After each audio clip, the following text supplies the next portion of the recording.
Good afternoon, everyone, and thank you for joining Incremental's webinar in collaboration with Microsoft, Unlocking the Customer Journey with AI.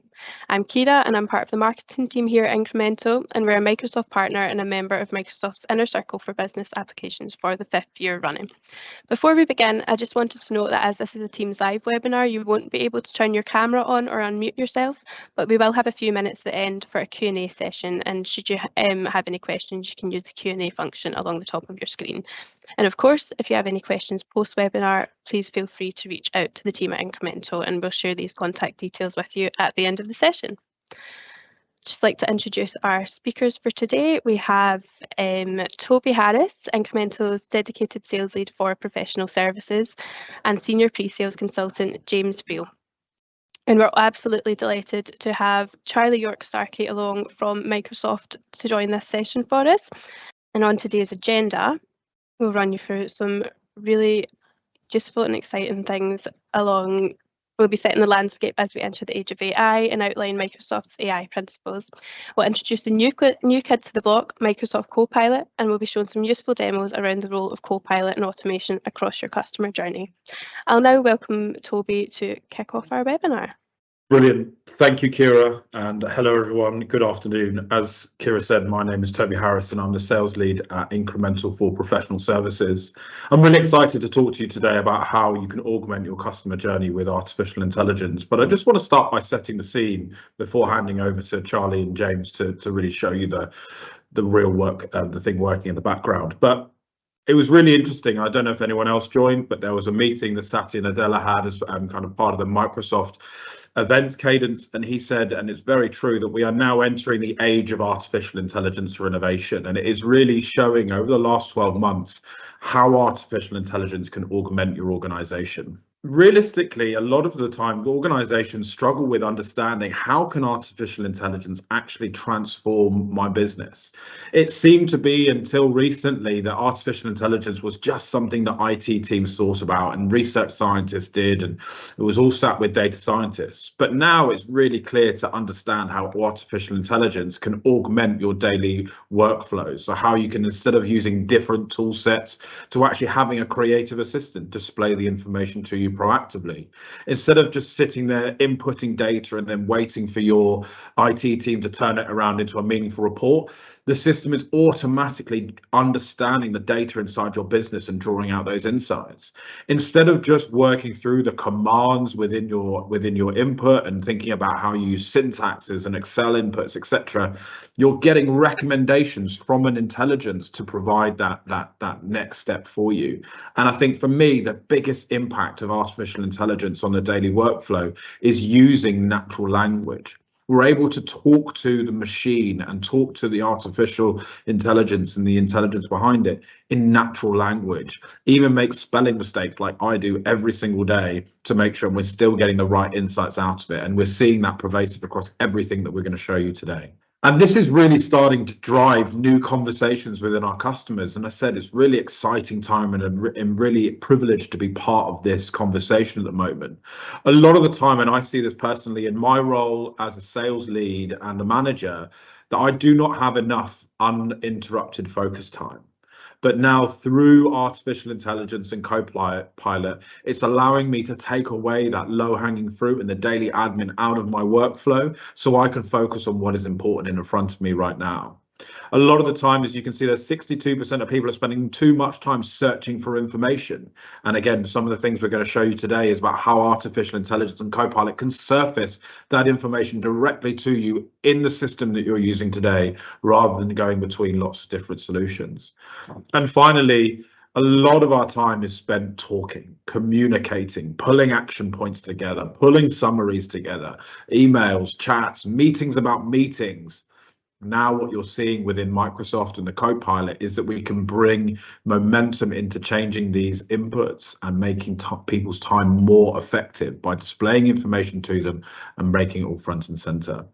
And this is a massive opportunity within organizations. And don't get me wrong, people are nervous, right? People are nervous about, is artificial intelligence going to take my job? Is artificial intelligence going to impact my work? It's going to impact your work 100%. But what it's going to do is create opportunity for you to focus on what you want to get out of your career, out of your work, and also for your organizations to become more intelligent, more streamlined, and have better innovation within the business. That one on the right-hand side, 2 times likelihood of a leader that AI will provide value. I'm seeing that today with organizations that I'm speaking to. It's coming from the top, from the CEOs. How can I augment my business with artificial intelligence to make my employees' lives easier, to bring better value to my customers? You can see that since COVID-19, we're spending way more time on systems like Teams. Virtual meetings are the norm. Hybrid working is here to stay. And since that has happened until very recently, I don't know about anyone else, but your diaries are filling up with meetings and meetings and meetings, and we're really being quite difficult in taking that time back. And this is some of the areas where the AI and Copilot can really help. And as you know, this is front and center for Microsoft, and you're going to see in a moment how this is bringing to life and also some of what the analysts are saying. But this is the biggest opportunity facing technology and the biggest disruption and innovation and change happening within our industry in our lifetimes. And it's a really exciting part to be part of it. As I've mentioned, artificial intelligence and Copilot is now the theme for Microsoft. It's democratizing artificial intelligence and taking that ownership away from IT and putting it into the hands of the business. You can see here, and we'll send these slides afterwards with the links, a few kind of highlights and examples of where Copilot and artificial intelligence built into it. Everything from Windows Copilot and GitHub Copilot to help developers, Dynamics that we're going to talk through today, Microsoft Office and how it's going to streamline your communications and working through proposals, presentations, Excel formulas, all of that kind of stuff. But obviously today we're going to be focusing on that top line: Dynamics Copilot, Power Platform Copilot, and Sales Copilot. But one thing that is really important to know, and I wanted to make sure we discuss this at the front end, is that people are nervous about artificial intelligence. There's a lot of rhetoric going around about making sure that this is used in a right way, in an effective way, but also in an ethical way. And I'm very proud to be part of an ecosystem that has Microsoft leading the charge in the AI principles, ensuring that the system is built in a fair, safe, and private and inclusive way that has transparency and accountability built into it. And I know that this is a big topic of conversation for Brad Smith, the Microsoft president, with all of the engagements he's having with large organizations, corporate and government entities across the world. So Microsoft are spearheading this, so you know that you're working with a trusted partner in both Incremental and Microsoft. So let's talk about Dynamics Copilot first of all. And this is how you're going to be able to augment your business application system with an AI-powered assistant to help generate content, first of all, to help automate action points, to help build insights into your business and start displaying information to you. I know as a salesperson, we have lots of plates spinning at any one time, and having something like Dynamics Copilot has been really useful for me to be a lot more focused on my customers rather than focused on the admin. And with the Power Platform, as we know, it's a low, no-code development tool. And one of the biggest things about Power Platform is it is a citizen developer solution. And Copilot is increasing that theme exponentially, enabling people who would never know how to even start a Power App or start a workflow can now get those created through natural language. We're going to show you that today. How you can take a photo of a picture of an app that you want to create, and the system will automatically create that for you inside the platform. It's a massive step forward in optimizing the solution, increasing that agility, and also increasing the adoption of the platform within your organizations. So as I mentioned, we are going to be speaking just about 2 of the main co-pilots today, but we did want to make sure we're covering off and giving you a view that there is a lot more to this solution and this theme than just sales and marketing, like we're going to discuss today. Copilot has been baked into every single aspect of Dynamics and the Microsoft stack. So no matter who you are within your organization, you can benefit from this investment and this leap forward in technology. But we are going to focus today on sales and marketing on the left-hand side. So first of all, one of the things we're going to talk about today is how Copilot can augment your customer experience. How can it help you create a 360-degree view of your customer? And that's also bringing in data that you might not be connecting to your customer today. And how can you then use that to automatically create customer journeys, customer automation, and increase the value of those organizations spend within your business? And we're going to show you how Copilot can do that today. Before I finish off, I just want to highlight from an independent perspective how important this investment and step change in Microsoft's dynamic solution. You can see on the left-hand side here for the Forrester Wave that Microsoft were always in the leader quadrant, the top right-hand corner, but slightly behind. This year, you can now see that that has moved forward massively, and we're going to be seeing this increase, and we're going to move into the higher echelons of the Forrester Wave.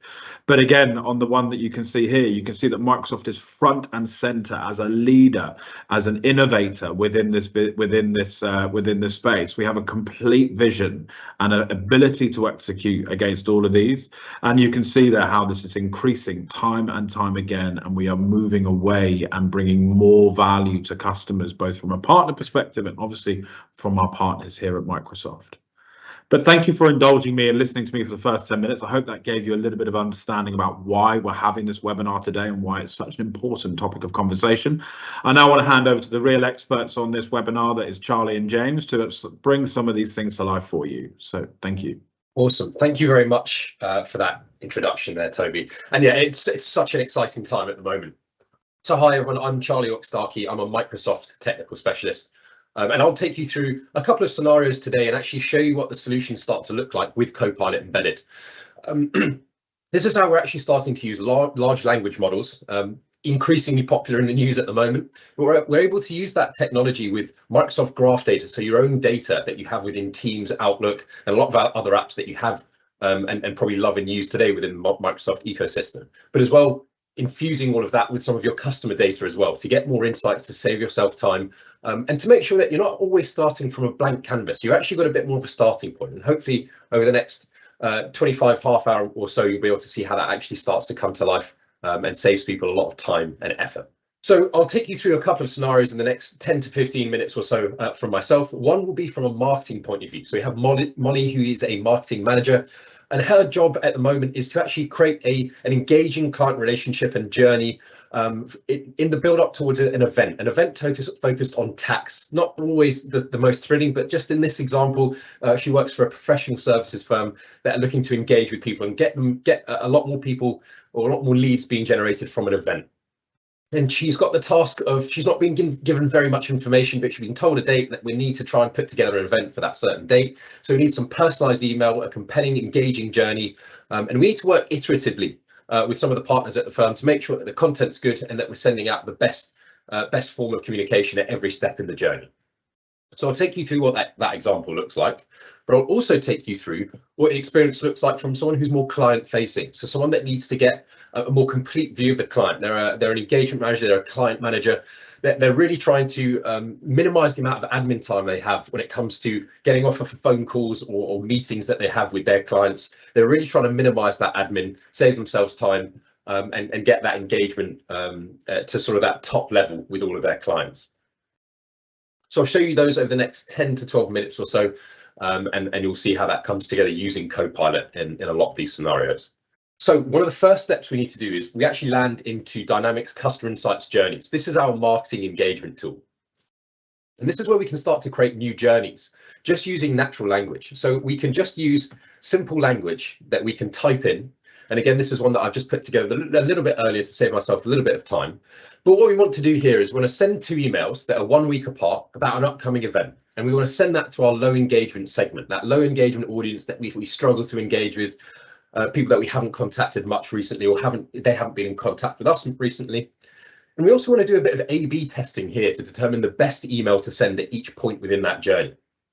And finally, if a link is clicked in an email, we want to be able to create a phone call for someone to actually follow up with that person, if we've got their permission, of course, but we can store a lot of that information within Dynamics Marketing and reach out to them a bit more proactively to see what information and time investment we can get with them. So it's actually prompted us already to say, look, we reckon this is starting. This is a journey that's going to start with a segment on an audience, a group of people that we already have. And that's absolutely correct. So I can click submit there. And it's actually given me an overview of what that journey's looked like, that it's actually built just based on that, a couple of sentences that I've put in there just beforehand. And before we commit to actually creating that journey and tweaking it, we actually have the ability to use more natural language to adjust what that prompt looks like, so it can actually change what that journey actually looks and feels like. But again, we can see a bit of a preview here, and it's actually looking pretty good. So I'll just click Create Journey.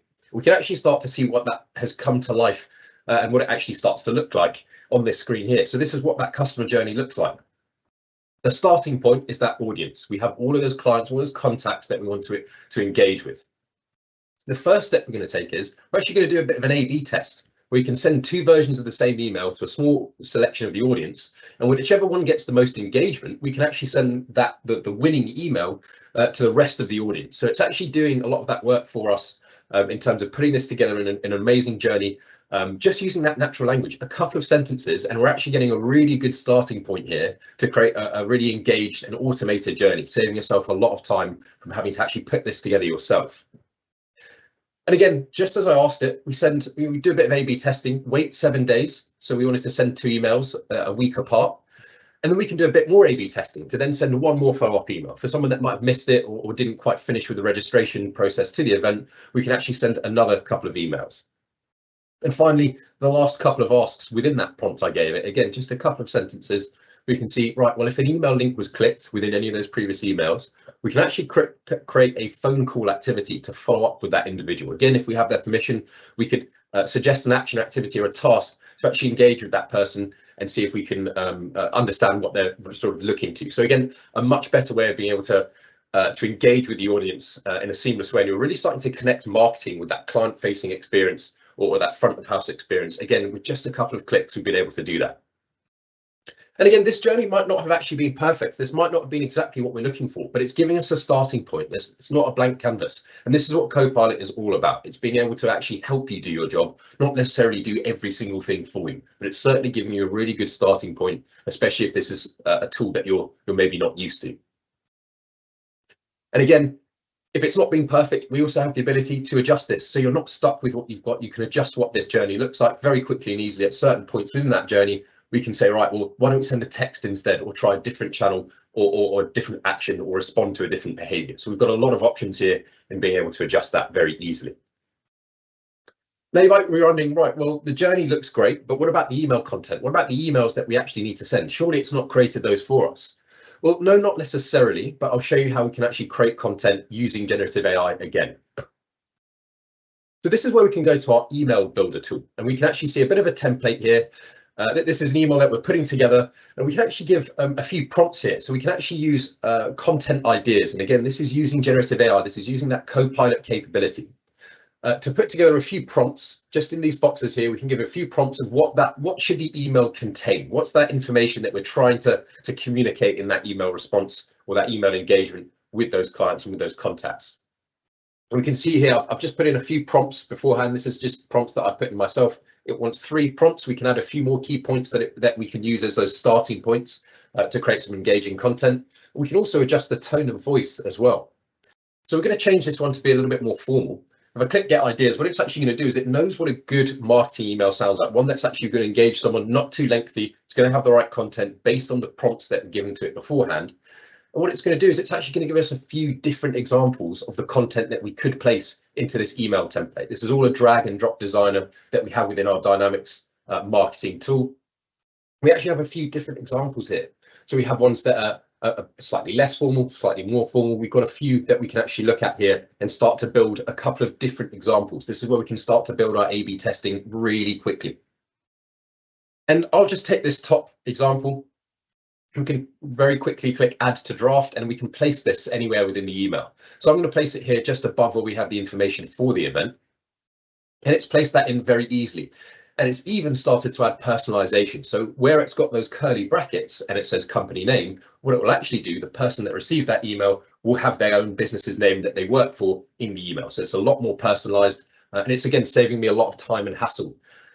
This might not be perfect. You know, we can't expect this to be perfect every time, but it gets the ball rolling much quicker and saves you a lot of time. This is where we can start to send these out to colleagues as a first draft. We're doing a bit of test sending here, send them out to the partner, the person that's looking to actually create and manage this event. We can share that with them and get feedback very quickly.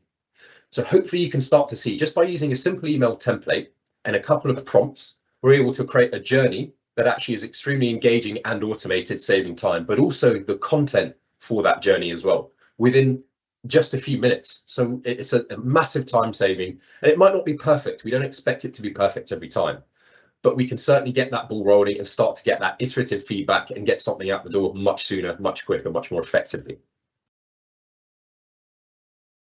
What I'll do now is I'll show you what the experience could look like from a point of view of someone who's more client facing. So imagine someone's actually clicked on that email link within that journey. They've engaged with a bit of that content. Maybe they've signed up for that event. They've actually registered. They've clicked the email link, gone to the form, signed up, and it's all been captured within Dynamics Customer Insights journeys. But let's say we had that follow-up activity where we actually said, right, well, let's have a phone call with one of those contacts that we had within that journey. And what we can use is we can use Teams just like we're using today. Again, this is a bit of a live event format, a conference format. But if we were to just have a Teams call with someone, as long as we have transcription on in that call, we can actually start to get a bit of a recap, a bit of an understanding as to what that call is. So no longer are we having to write notes or try and keep up typing frantically during a call that we have with someone. We can actually start to see a few of the key words, the key topics that were discussed during that call. And again, this is a bit of a dummy call that I had myself to create a bit of this demo data, but we can actually start to see a bit of the topics of conversation that were discussed during that call, during that follow-up call that marketing actually put in place for us and actually gave us the opportunity for. We can actually see some of the points that were mentioned. In this case, a client has requested that some of the latest rates be sent over because this is a professional services organization. They're trying to understand, well, what's this going to cost me if I engage with this organization? So from a client-facing perspective, a really useful tool to be able to get an understanding of what was discussed and what are some of the key follow-up actions. So anytime that someone said they would do something, we can actually get these put together for us in terms of follow-ups, and we can actually create these as tasks. These tasks can then be generated and placed into Dynamics 365 sales so that we can actually act on those, give them to a different person in the team as an owner. And this isn't just restricted to Dynamics 365 sales. This is also and can also work with Salesforce as well. So this is how we can start to connect AI-generated data based on conversations you've had with clients with your CRM tool, so you can keep on top of things, keep up to date, and really reduce that admin time and keep on top of the context. This is extremely useful. If it's been, say, 6 months since you've engaged with someone, since you've had that call or that meeting, we can actually jump back to the last call you had with them and start to get a real understanding of what was discussed. You know, what was the context here? So we can actually jump to these timestamps, see the transcript and go, oh, right, okay, I did say I was going to do that, or we did discuss this last time. So it's a really quick way of being able to understand without having to go back and listen to a call recording, or even worse, try and go through your own notes that don't make any sense anymore because you don't have the context. It's a really great way of being able to see what you've been discussing. And finally, at the bottom here, we've also got the sentiment of the call as well. So we can see that there's a bit of blue here, a bit more positive on various points here, and some more negative points here as well. And we can actually jump to these on the timeline, and it will show us in the transcript, well, what was the issue? So we can see here in red, it's actually taken to this point that, you know, they've got a bit of a complaint. There's been an issue. There's been a situation where there were some tight deadlines. You know, they've worked with you in the past. There were some tight deadlines. They weren't met. It wasn't very good.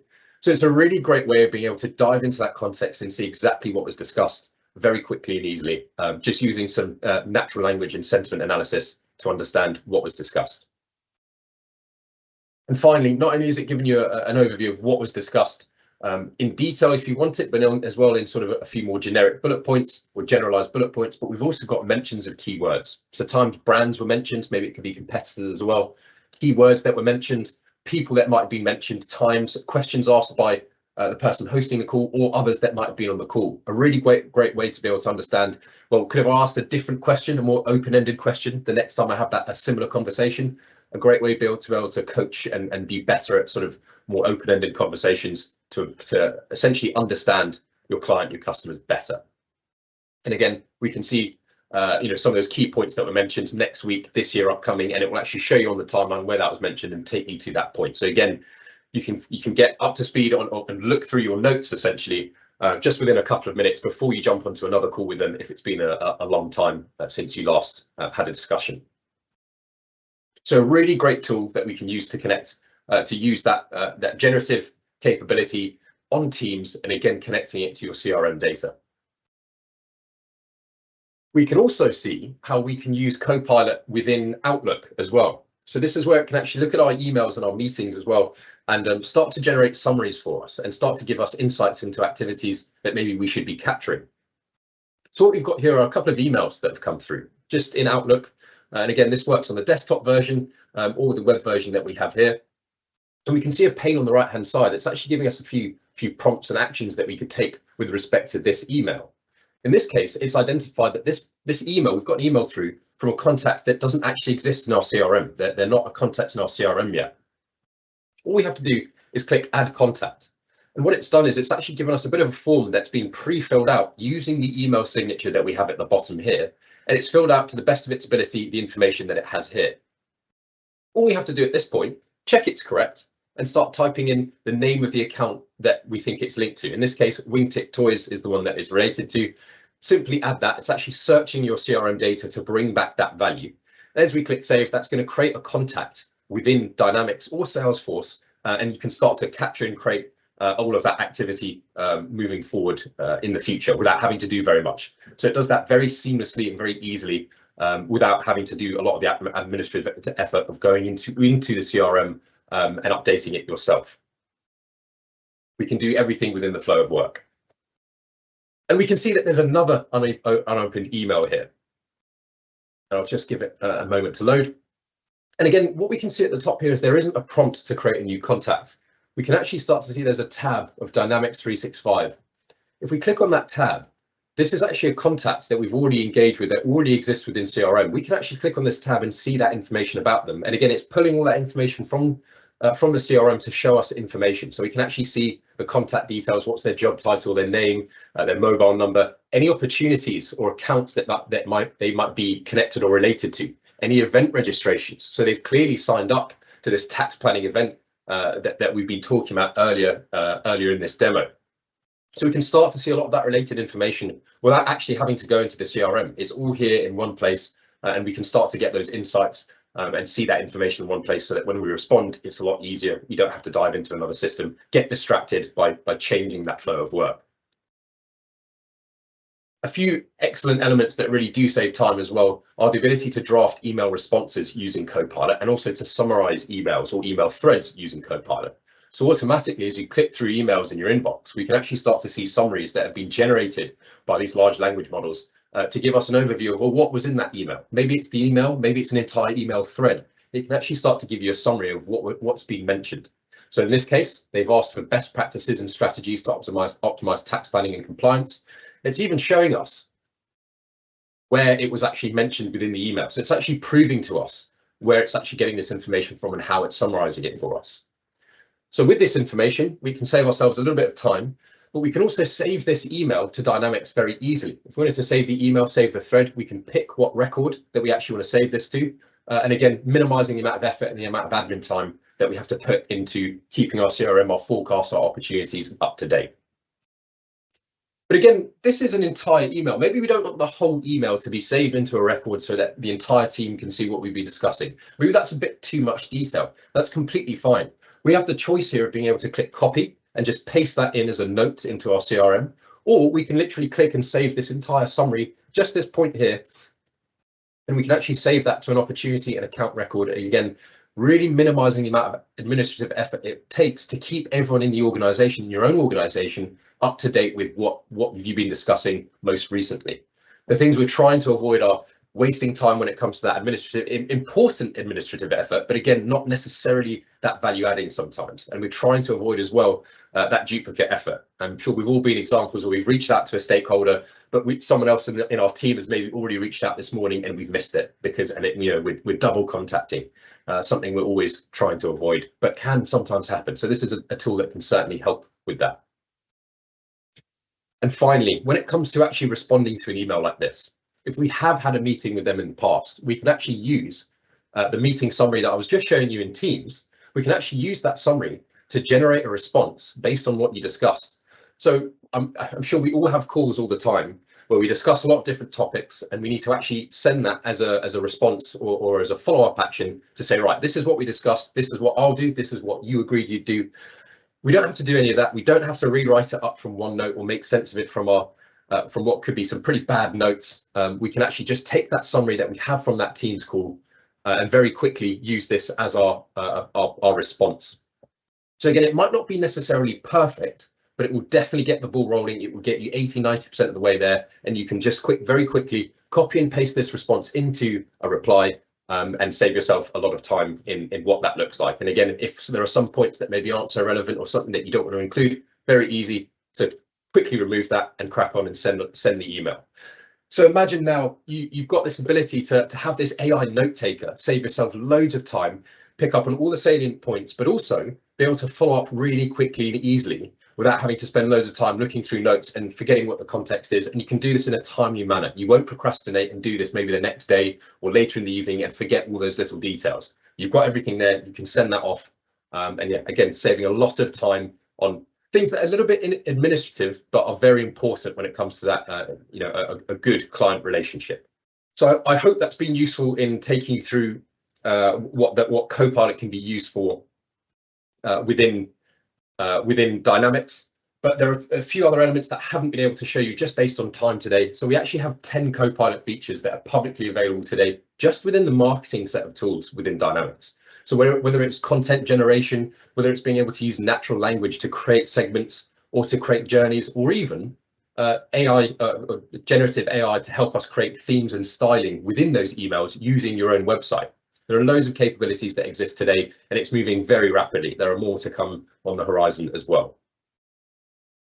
And from that sales Copilot experience I was showing you within Outlook, we also have the ability to work with third parties. So if we have that person or that contact saved within our CRM, we can even use LinkedIn data or people.ai data. There's quite a few different partners that we're working with, or third parties that we're working with, to give us a little bit more context and information as we're sending off emails and in the flow of work. That's the key here, is we don't want to have to be jumping into a different system just to be able to make a response. We can actually see that data all in one place and get a lot of rich insights as to what could be a good next step or a set of notes and summaries. So I'll pause there, but hopefully that gives you a pretty good understanding of how we can actually start to use Copilot and that generative AI technology, using your data, using some customer data as well, to make your life a lot easier and save yourself time. I'll hand over now to James to take you through what the experience looks like within Dynamics as well. So good afternoon. My name is James Freel, Senior Pre-Sales Consultant here at Incremental. And I just want to go through a couple of things today. First, I want to look at, in that important urgent matrix, how can we stay in that do quadrant to make sure that what little time we have, as Toby mentioned, time is precious for professional services. How can we do the most with that limited resource? I want to look at how can we transform a customer relationship management system from being just a list of accounts or contacts or leads to something that actually allows us to proactively manage relationships. How can we use that information that we've gathered from what Charlie showed there, promoting things from Sales Copilot into the system to make valuable insights into what we have? And finally, how can we create more time? How can we use automation to allow us to have more time available to have these engagements with our customers? That might be through productivity, it might be through ensuring compliance, and we'll look at that scenario. So the first thing I want to look at here is that kind of do quadrant. How do I make sure that I'm spending my time effectively the half an hour I have between different calls? Now, typically within a CRM system, it might be I'm going to look through all my accounts and contacts and leads and opportunities and activities and try and figure out what is it I want to do next, what's important to do next. But that might eat up a lot of the time you have. So within dynamic sales, we have this concept of a sales accelerator. So this is going to use AI machine learning to look at that important and urgent thing. So from an important point of view, it's going to use this kind of concept of opportunity and lead scoring to look at the data we've had in the past, let us know how confident the system is that this is going to be a successful engagement, and then bring that to the front. So when we look at our list of things to do, we can see what is it in terms of urgency? Do we need to do this today, or can it wait? And how likely is that to come in? How likely is this to be effective? So I can look and make sure I'm only spending time on things that I believe are going to come through. And if you just look at this in a bit more detail, what we have here is an opportunity score. So the system is going to look at data within the system which makes this positive or negative. So we can see things that affect this positively in terms of how likely is this opportunity to close as one, and things that might impact it negatively. So it might be if this was a decision by a committee, that'd be a negative impact. If it's purchased by an individual, it's a positive impact. So the system will look through all the data of all the deals we've won and all the deals we've lost, identify the factors which impact those deals and show them to the users. So as a user, I can make sure that I'm only spending time on things that are likely to close. And as we saw with Charlie before, where we had that kind of customer journey in marketing, we can do a similar thing in sales, where I can actually have a journey pre-set up so that as soon as I complete an activity, the next activity will queue up for me. So I don't have to think, once I've done this email, I'm going to go and create another task for me to follow this up email later on. We can have all these things set up for us. And finally, just looking at what we said previously about Copilot assisting us, we can see here we have a suggested send time on this email. And if I click on this, it's saying, well, we suggest you should send this at 4 o'clock and you can schedule this email for the future. Now, when we look in the account, we can see this person is actually based in San Francisco. So 4 o'clock our time is going to be 8 o'clock their time. So it's essentially saying there's no point sending this in the middle of the night as far as they're concerned. Wait till 4 o'clock and schedule it so it'll be in front and center when they come into the office. So again, this is not something I need to remember as I go through these systems. The system is assisting me as I go through it. Next thing we want to look at is, well, how do we make this a relationship management system rather than just a list of things? So within CRM, we always see this timeline. So we have all these activities we've done with a customer, meetings, phone calls, emails, and Charlie's shown how easy it is using Sales Copilot to promote them up into the system by simply pressing a button and have them in here. And we can then use them to understand how is the relationship with this customer based on those interactions. So when I look at relationship analytics, what this is going to do is it's going to use AI to identify similar won deals from our history. So it's going to look through all our database, look at all the opportunities we've won, which are similar to this opportunity based on customer or segment or other information using our AI model, and then tell us how this relates to that particular opportunity. So we can see, have we invested more or less time in this opportunity? How many emails have we sent compared to opportunity? How quickly do we respond? So we can see here, on average, I'm taking 6 hours long to respond to an email than they are. Well, that's because they're in San Francisco. So I have to wait till I come back in the office before I can respond to these things. But it show me all this information here. So I can figure out, well, when I have a prospect, do I need to have set up a Teams meeting to discuss the opportunity, set up a Teams meeting to go through a page turner on the proposal, set up another Teams meeting? Does that actually make a difference? And this is going to give me that data. It's going to say, well, for successful engagements, generally these people are spending 2.5 hours less than you are where you are just now. So it might be that you're actually over-egging this. You're spending more time than you have to on this information. And just like we can do with activities, where we have activities against particular opportunities roll up to that top level when we look at the account, we can see all the activities for this account. We have the same thing with relationship analytics. So I can see not only the relationship for each opportunity we have that account, but what's our overall relationship with this account. So it might be 3 or 4 different people in 3 or 4 different areas are looking after different aspects of the account. What does that look like account? And again, we're seeing these key KPIs at the top, how much time we invested, how much we respond to the customers, and what's the response rate versus our response rate. So this is me getting information back. For me spending 5 or 6 seconds to hit that track in CRM button Charlie showed us, we can then start making sense of what's going on. No, it's not just me feeding the machine's going to give me information back. And this is where we're moving from having things which are just a list of people or a list of accounts into understanding what those relationships are. So if I look here at my list of contacts, typically in CRM, we would see this. We just see a list of things. Doesn't tell me much information, but now one of the things we can do is we can look at the relationship. So I can look at these relationships. I can see, well, how are we getting on with these different contacts we have within an organization? We have good and improving. That's fantastic. I can ignore that. Poor and declining. Well, this is something I need to work on. This is one of my accounts, and I happen to know that Clara is quite important. So if I click on Clara's information, we can see here, she's quite high up. She's a corporate vice president of business applications. We have a poor relationship declining. We can look at the relationship analytics to understand why that's the case. Why is it thinks it's poor and declining? It crucially also shows as well who has a good relationship with Clara within our organization. This turns out to be Jeremy. So I might reach out to Jeremy and say, like, Jeremy, I want to have a better relationship with Clara. What can you tell me about Clara? What do we know about it? Can you introduce me to Clara so I can improve this relationship? So by users within your organization using that sales copilot, pushing the information out of Outlook up into the system to be shared, we can start getting meaningful information back from the system. And we can see that everywhere. Instead of just having a list of accounts, doesn't tell you much, I can see, well, what's my relationship with these accounts? For me, my accounts especially, they're going quite well. As an organization, what are those relationships like? And again, fair to good. So we can very quickly see those KPIs on where do I have to spend my time to improve these relationships, these accounts as we go forward.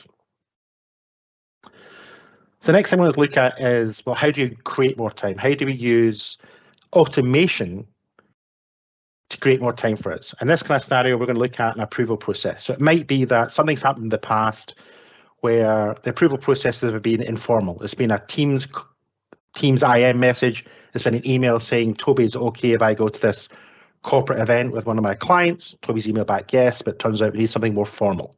We need a formal process in place. So we're going to look at how we can use Power Automate and this natural language to do that for us. So if I go into Power Automate, we can see here the same thing we had previously with the customer insights, asking for natural language. So I'm just going to tell the system what it is I want to achieve. So in this case, I want to create some kind of approval process. I'm going to do it on account just because account is the first table it comes to in terms of the system. We can do it on billing, holiday requests, corporate entertainment requests, any kind of thing where you want to have a formal process in place. I'm looking at this and say, well, that's close, but I want to create an approval and wait for it to come back. So I'm going to do send and wait. And wait for an approval. Just going to have a think about it. Instead of wait for approval, just go put the condition in and go back and say, do you know what? This looks fine to me. This looks like the structure I want to put in place. Just like Charlie's journey, this is the structure I want to go ahead to do this. So I'm going to select next and have it create the flow.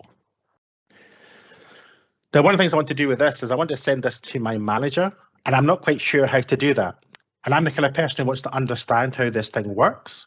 So I'm going to ask the question of, how do I get my manager's details in for this flow? So I'm going to ask Copilot the question, how do I get my manager's details? And it's going to come back with an explanation. Use this connector. It's saying get the manager connector and provide the user ID. Okay, well, that's not really useful for me because I'm not quite sure how to get the user ID. So I can do the same thing. I can simply ask Copilot, well, how do I get a user ID? And it's going to go back and again come back to me. So instead of me going through all the learn to try and figure out how to do this, it's going to tell me. If I want to understand how this works, but maybe I don't. Maybe I just want to tell it what I want to achieve, in which case says I want you to go get my manager and assign him to the approval. So I'm just going to tell it, get my manager and assign it to approval. It's going to use that large language model to try and figure out what is it I'm trying to achieve and how would we go about achieving that. So you can see here, got it slightly wrong, get my manager back, drag and drop. So I can simply drag it to where I want it. And I happen to know previously that I want to add in the thing about get ID. So I'm going to put in here, action, get my profile. So this has done it for me. So now I have my profile. I can do my manager. What's my principal ID? I'm not quite sure that is. So I'll look up principal, use a principal name. So we have the basic structure in place, and now I can simply go through these things to do it. So it's telling me here I need to update the modified row. So come in here, choose a table. As I said, I'm just going to use accounts because it's the top one. You could use billing, corporate, any kind of table that exists. Anything you want approval for, we can put that in. I'm going to go to the next thing. Well, what type of approval do I want? First to respond, give it a title. And one of the things we can do within Flow is we have access to all the information with all the steps that are in the flow using this lightning bolt. So I can simply search lightning bolt for, in our case, we use account numbers as the most accurate thing to do. So I can get the account number and add it in. And finally, it's going to ask me the email address. So I want to the email address of my manager. So I put email, there's my get manager email address. So it's going to walk me through that system. And we can use that same information here on the markdown. So I can include as much information as I need to include in this approval that I send to my manager to say, well, instead of you having to go back to the CRM system, I'm going to give you all you need to know in here. And finally, we have this last step, which is update a row. Again, what table do I want to update it on? Want to update accounts? And what is the UK identifier? I have no idea what a UK identifier is. I'm a citizen developer. So again, on that search, I'm going to look for it. Unique identifier. It's come, okay, that's clear what they mean. It's a unique identifier of the account. And I happen to know that I want to change the thing called a status reason. So I can just search for status reason and change it to wherever I want to change it to. In this case, it's approved for client engagement. Best practice, I want other people to know what this thing's doing. So I'm going to do this and call this unapproved. So when people read through this journey, they can see what's going on. Now, it might be that I've changed 5 or 6 or 10 different things in this account, and I don't have to go through that same thing again when it's rejected. So I'm just going to right click on here and delete this, then right click in here and copy. So just like everything else, I can right click, copy and paste. It's going to paste that action in and just let me tweak it for what I need it to do. So again, I can do here on reject, and we're done. So we now have a process in the space of 5 or 6 minutes that says when something happens, whether that's an account, lead, billing, anything you want an approval for, find out who's asking for it, get their managed from Active Directory, send and wait for an approval. If it's approved, update the record in one way. If it's not, if it's rejected, update the record another way, inside a couple of minutes. And we're good to go. So at this point, we can simply save the record, and it's now published. So using these kind of systems, we can, anytime we come across an issue where something's happened, we want to put some kind of compliance in place, we can very quickly create a flow to do that. If there's some personal productivity, I can do the same thing. I can just tell the system in plain English what I'm looking to achieve and have the system do that for me. So that's how we can use automation to create more time by removing bureaucratic overhead. And back to Claire. Perfect. Thank you so much, James. Really, really insightful demos there, and a big thank you to our speakers for coming on to do that and preparing the demos. I appreciate we have run over, but if there are any questions, please feel free to submit them into the Q&A, and we would be more than happy to answer those. You can see one that's been submitted anonymously. It's how do we get started in embedding AI in our customer journey? Toby, is that one for you? Yeah, thanks, Kira. It's a really important question, and a lot of our customers are thinking the same thing because this could do so much. And my advice is to engage with an organization like us and Microsoft at the same time. What we can do is help you tease out the use cases and the low-hanging fruits of how you can quickly do it for low cost, and then start to build the roadmap for you to how you can then get to that end state of fully adopting artificial intelligence. It is a process and it will take some time because you've got to have the data in a place, you've got to have the processes in a place, and you also want to make sure that you have all of your people skilled up to adopt the technology as well. So my advice is to engage with a partner, engage with Microsoft, and go through some envisioning sessions to understand the use cases, and then we can build a roadmap for you from there. Perfect. Thank you, Toby. I don't see any more questions in the Q&A, but we have our contact details up on the screen. So if you have any further questions, please don't hesitate to reach out to us, and we will be in touch shortly with the recording of this presentation. So thank you all for joining, and I hope you all have a lovely afternoon.